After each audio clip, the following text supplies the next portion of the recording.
और अब आपको बताएं कि आर्मी चीफ की ज़ेर सदारत खुसूसी कोर कमांडर्स कॉन्फ्रेंस कमांडर्स काका के खित्ते की सूरत हाल का जायजा, कोर कमांडर्स का पाक भारत कशीदगी और इलाकाई सलामती पर गौर। आर्मी चीफ ने तमाम महाजों पर चौकन्ना रहने और फाल तैयारियों की अहमियत पर जोर दिया है। पाकिस्तान की मुसल्लह अफवाज दिफाए वतन के लिए अपनी अवाम के साथ मुत्तहिद होकर खड़ी हैं। हमारे साथ मौजूद हैं इस्लामाबाद के ब्यूरो चीफ इफ्तिखार शिराजी, उनसे जानेंगे। इफ्तिखार शिराजी साहब, क्या कहना था इस कॉन्फ्रेंस में आर्मी चीफ का? आज स्पेशल कोर कमांडर कॉन्फ्रेंस हुई है आर्मी चीफ सैयद आसिम मुनीर की क़यादत में, और इस जो खुसूसी कॉन्फ्रेंस का बुनियादी मकसद इस पर जो इस वक्त खित्ते की सूरत हाल बिलखुसूस जो भारत के साथ कशीदगी है उसको लेकर आज मुख्तलिफ पहलुओं पर गौर किया गया है। और इस मौके पर मुसल्लह अफवाज की क़यादत और तमाम कोर कमांडर ने इस अज़म का इरादा किया है कि पाकिस्तान की जोग्राफियाई हदूद की हिफाजत के लिए हर तरह से तैयार है, और इस हवाले से अगर कोई भी मिसएडवेंचर भारत की जानिब से होता है तो इसका भरपूर और मुंह तोड़ जवाब दिया जाएगा। साथ में इस दौरान इस बात से भी बड़ी तशवीश का इजहार किया गया है कि भारत लाइन ऑफ कंट्रोल है, और मकबूजा कश्मीर के अंदर जिस तरह उन्होंने वहाँ पे शहरी ज़मीरों को अजीरन करके रख दिया, मजालिम कर रहे हैं भारतीय फोर्सेज कश्मीरी अवाम के, उससे भी शदीद गोए के कंसर्न का इजहार किया गया है। साथ में फोरम ने इस बात पे भी जोर दिया है कि जिस वक्त भारत बुनियादी तौर पर जिस अंदाज में चीज़ों को आगे लेकर चल रहा है और उसका बुनियादी मकसद कोई पोलिटिकल और फौजी मकासद हासिल करना है, उससे भी कहा गया है कि भारत किसी सूरत भी कामयाब नहीं होगा। बताया गया है कि मुसल्लह अफवाज मुकम्मल तौर पर चौकस है और किसी भी किस्म की जारियत का मुंह तोड़ जवाब देने के लिए तैयार हैं।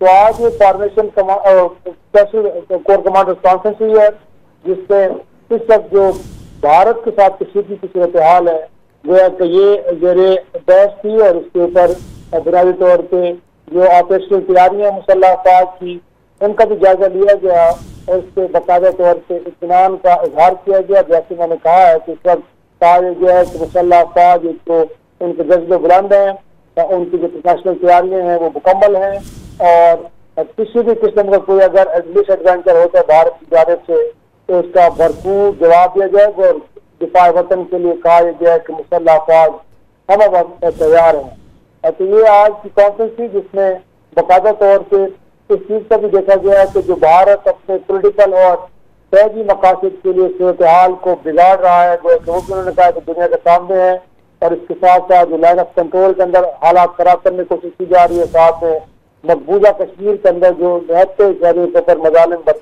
जो है वो रवा रखे जा रहे हैं, इसके लेकर भी शदीद कंसर्न का इजहार किया गया है। जी अच्छा, मजीद इस बारे में आपसे जानना चाहेंगे कि खुदा न खास्ता किसी भी सूरत हाल के पेश नज़र क्या तमाम डिपार्टमेंट्स आर्मी के अलर्ट हैं? जी बिल्कुल, इसमें कहा गया है कि इस हवाले से जितनी भी ऑपरेशनल तैयारियां हैं वो मुकम्मल है, और जैसे मैंने कहा है कि इस अज़म का अयादा किया गया एक बार फिर कि अगर किसी किस्म का भी कोई मिस एडवेंचर होता है तो उसका भरपूर जवाब दिया जाएगा, और पाकिस्तान की जो जोग्राफियाई हदूद हैं उनका मुकम्मल तहफ़्फ़ुज़ किया जाएगा। साथ में जरूर कहा गया है कि पाकिस्तान खित्ते में अमन चाहता है, और पाकिस्तान की भरपूर कोशिश है कि जो इलाकाई इस्तेहकाम है उसको किसी किस्म का नुकसान न पहुंचे, और इस हवाले से जो पाकिस्तान की कोशिशें हैं वो गोया के जारी रहेंगी। लेकिन साथ में ये भी कहा गया है कि पाकिस्तान की जो अमन की ख्वाहिश है उसको किसी सूरत भी पाकिस्तान की कमजोरी तस्वर न किया जाए। इस बात को एक बार फिर जैसे मैंने कहा है कि आज़म का इरादा किया गया है कि कोई भी किसी किस्म की जारियत होगी तो यकीनी तौर पर पाकिस्तान के मुसल्लह अफवाज मुकम्मल तौर पर चौकस है और सूरत हाल पर नजर रखे हुए हैं। साथ में उन्होंने ये भी कहा है कि जो 24 करोड़ अवाम है वो एक इनके मफादात, इनकी जान माल का तहफ़्फ़ुज़ करना और जनूबी एशिया के अंदर इस्तेहकाम को यकीनी बनाना, मुसल्लह अफवाज इस हवाले से अपनी जिम्मेदारियों को भरपूर तरीके से अंजाम देंगे। तो आज की जो खसूसी कोर कमांडर्स कॉन्फ्रेंस थी, जैसे मैंने पहले बताया कि इसका बुनियादी मकसद इस सब जो स्टैंड ऑफ है पाकिस्तान और भारत के दरमियान एक कशीदगी की सूरत हाल है, उसको मद्देनजर रखते हुए मुसल्लह अफवाज की जो ऑपरेशनल तैयारियां हैं और किसी किस्म की जारियत से निपटने के लिए जो जरूरी इकदाम हैं उनका जायजा भी लिया गया है। उसके भरपूर इत्मीनान का इजहार भी किया गया और साथ में मुसल्लह अफवाज की जानिब से इस अज़म का एक बार फिर इरादा किया गया है कि दिफा वतन के लिए किसी किस्म की कोई चीज़ गोया की कमी नहीं रखी जाएगी। और इस हवाले से जो मुसल्लह अफवाज की तैयारियाँ हैं वो मुकम्मल तौर पे अपनी जगह पे इन प्लेस है। और कोई भी एडवेंचर होता है, जैसे कल भी जब वो फौजी मशकों का दौरा मुआयना कर रहे थे आर्मी चीफ, तो सब ये कहा गया है कि अगर भारत ने कोई भी मिस एडवेंचर किया तो बगैर किसी ताखीर के उसी भरपूर ताकत के जरिए और उसी सतह पे भारत को जवाब दिया जाएगा। तो आज जो कोर कमांडर कॉन्फ्रेंस है, इसमें भी इन तमाम तैयारियों का जायजा लिया गया और साथ में एक और मैसेज लाउड एंड क्लियर दिया गया है कि पाकिस्तान अगर खित्ते में अमन चाहता है लेकिन किसी किस्म की जारियत को भी इग्नोर नहीं किया जाएगा। इफ्तिखार शाहिद साहब, आप हमारे साथ मौजूद रहिएगा। हुमा बकाई साहिबा ने हमें ज्वाइन किया है, इस पर उनसे बात करेंगे। हुमा बकाई साहिबा, आर्मी चीफ की ज़ेर सदारत खुसूसी कोर कमांडर्स कॉन्फ्रेंस हुई है जिसमें जो पाक भारत कशीदगी है उसमें इलाक़ाई सलामती पर गौर किया गया है और तमाम तर ऑपरेशनल तैयारी से मुतालिक कहा गया है कि वी आर रेडी। क्या कहिएगा इस पर? मेरे ख्याल में उन्होंने स्टैंप किया है, हाईएस्ट कोर मीटिंग हुई है हाईएस्ट लेवल पर, और उन्होंने वो जो पूरी कॉन्वर्सेशन चल रही थी उस पे पाकिस्तान की स्टैंप समझिए लगी है। और आज एक और भी बहुत इंपॉर्टेंट डेवलपमेंट हुई है, पाकिस्तान ने इंडिया को नोटिस पे पुट किया इंडस वाटर ट्रीटी जी, क्योंकि वहां पे भी वो खिलवाड़ कर रहे हैं।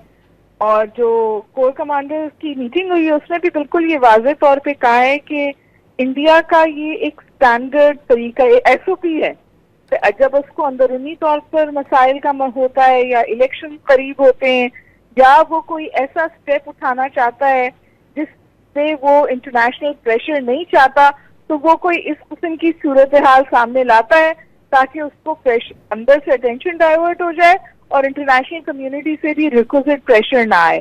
पुलवामा आपको पता है याद था, फिर ये दोबारा हुआ। लेकिन अब की इंटरेस्टिंग बात ये कि there are no buyers of Indian narrative. Hello जी जी, हुमा बकाई साहब, जो आप कह रही हैं कि इनका नैरेटिव कोई उनके अपने अवाम नहीं मान रहे, इंटरनेशनल लेवल पर बेशक वो बहुत शोर कर रहा होगा लेकिन दीगर ममालिक भी उसको इतना सीरियस नहीं ले रहे जो भारत कह रहा है। बिल्कुल सीरियसली नहीं ले रहे हैं जी, from Bloomberg to New York Times to Voices in America, even BBC ने भी ये कहा है, बहुत से संगीन सवालात उठाए गुज़श्ता की स्टोरी में। जी जी, सबसे अहम बात ये कि उनका अपना जर्नलिस्ट, उनके अपने पॉलिसी मेकर्स, उनकी अपनी ऑपोजिशन, उनके अपने लोग सवाल उठा रहे हैं और कह रहे हैं कि भाई ये झूठ का पलंदा है।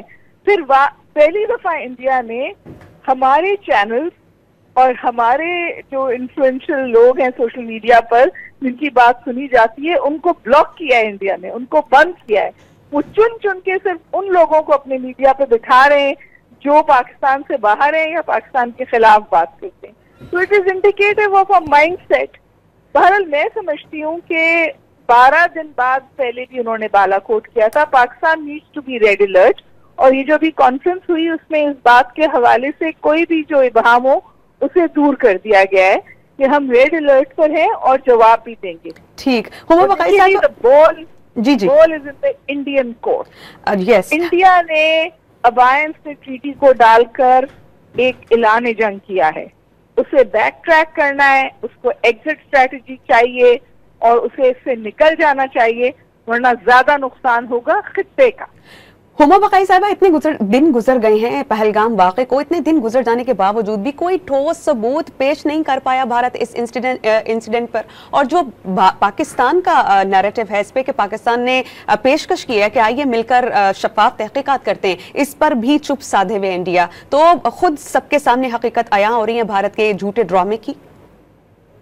ये तो फॉरगोन कंक्लूजन है ना जी कि उनके पास कोई टेंजिबल एविडेंस नहीं, ये बात तो अब स्टैब्लिश हो गई है। अब मसला ये है कि इंडिया जो है जो उसने इतनी हाइप क्रिएट की है वो कमिटमेंट ट्रैप में फंस गया। उसे ये बात माननी पड़ी कि जी उनका इंटेलिजेंस फेलियर था, उनका सिक्योरिटी फेलियर था। एक इलाका जो प्रोन टू टेररिस्ट अटैक है उस इलाके में ना अफवाज थी, ना CCTV कैमरास थे, ना कुछ और था। और फिर जो रॉ के पेपर्स सामने आए हैं उसमें तो ये बात बिल्कुल वाज़ेह हो गई कि उन्होंने इसको प्लान किया था, स्ट्रैटेजाइज किया था और फिर इसको इस्तेमाल करने का एक तरीक़ाकार भी सामने आ गया। तो मेरा नहीं ख्याल कि पहले कभी इंडिया इतना ब्लेटेंटली एक्सपोज हुआ है inside India and outside India also internationally. तो देखिए जब हम पहले ही इन्होंने किया था ना और हम आईबॉल टू आईबॉल सिचुएशन में गए थे तो Pakistan had not ब्लिंक्ड, India had ब्लिंक्ड। वो बैक ऑफ कर गए थे क्योंकि वहां से फ्लाइट हो गई थी फॉरेन कैपिटल की। अब के इंडिया को माशी मुश्किल तो बाद में आएगी, लेकिन उससे पहले इंडिया को पॉलिटिकल आपका मौक़िफ़ भी सामने आ गया। डॉक्टर हुमा बक़ाई साहिबा और इफ्तिखार शराइज़ साहब हमारे साथ मौजूद थे। आप दोनों का बहुत शुक्रिया।